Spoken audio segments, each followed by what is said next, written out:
Hi welcome to Telugu journey channel. నా పేరు విష్ణు కుమారు. ఈ నేపాల్లో పరిస్థితి చాలా దారుణంగా ఉంది. నేపాల్ ప్రధాని ఓలీ రాజీనామా చేశారు. ఆయన హిమాలయ దేశమైనటువంటి నేపాల్ రాజకీయ సంక్షోభంతో కొట్టుమిట్టాడుతుంది.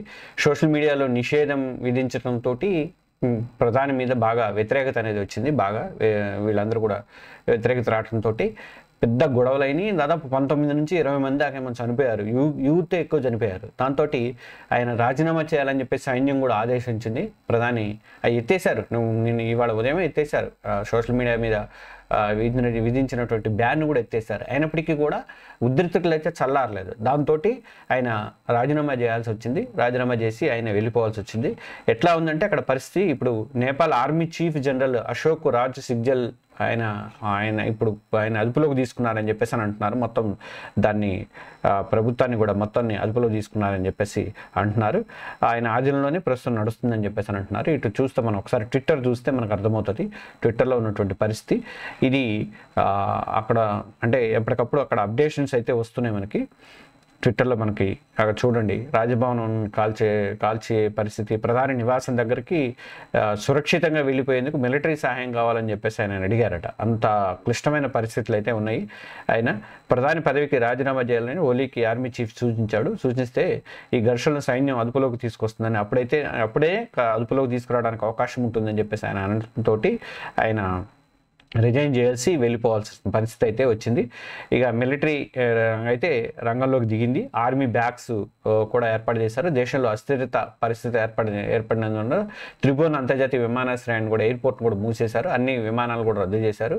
300 మంది సైనికుల్ని అక్కడ విమానాశ్రయంలో మోహరించారు. మంత్రులు వారి అధికారిక నివాసాల నుంచే ఆర్మీ హెలికాప్టర్ల ద్వారా వాళ్ళని తరలిస్తున్నారు. ఎయిర్పోర్ట్ వద్ద హెలికాప్టర్ల కదలికలు అయితే మనకు కనిపిస్తూనే ఉన్నాయి.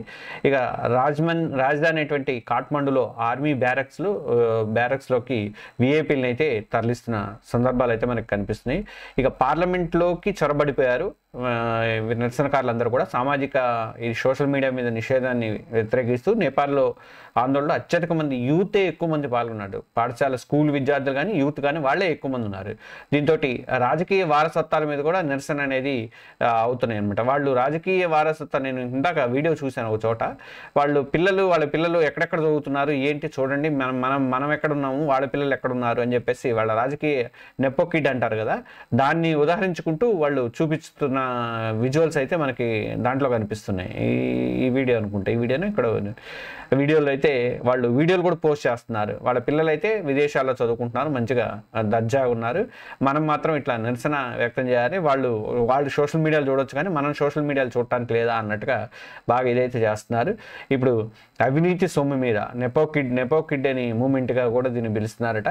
సంపన్న వర్గాలు, రాజకీయ నాయకుల పిల్లలు అవినీతి సొమ్ముతో వచ్చే ఫలాలు అనుభవిస్తున్నారని చెప్పి ఆరోపణలు చేస్తున్నారు.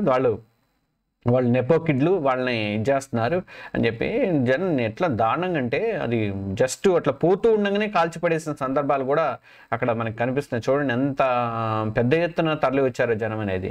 ఇక ఇండిగో విమానాలు కూడా దారి మళ్లించారు. ఢిల్లీ నుంచి కాఠ్మండుకి బయలుదేరినటువంటి 2 ఇండిగో విమానాలను త్రిభువన్ విమానాశ్రయం నుంచి క్లియరెన్స్ రాకపోవడంతో వాటిని కూడా దారి మళ్లించాల్సి వచ్చింది.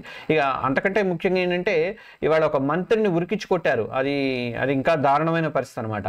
ఒక నేపాల్ మంత్రిని వీధుల్లో వెంబడించి మరీ దాడి చేసిన ఇదైతే జరిగినాయి అక్కడ. ఇందాక మనం చూసినటువంటి ఒక వీడియోలో ఉంది అది. అంటే అది చూపించదు తెలియదు నాకు. ఈ వీడియోలో జరిగింది. సోషల్ మీడియాలో నిషేధింపు మొదలైన ఆందోళనలు తీవ్ర రూపం దాల్చాయి. వద్దులే మరి అది చూపించకూడదు అనుకుంటా. ఊగిపోతున్నట్టు కర్ఫ్యూ ఆదేశాలను లెక్క చేయకుండా కాఠ్మండు పోలీసులు వెంబడిస్తున్నారు. చాలా ప్రాంతాలలో ఇట్లాంటివన్నీ కూడా మనకు కనిపిస్తూనే ఉన్నాయి. వీళ్ళు ఈ ఆర్థిక మంత్రి అయినటువంటి విష్ణు ప్రసాద్ పౌడల్ అట, ఆయన 65 years, ఆయన మీద దాడి చేశారు.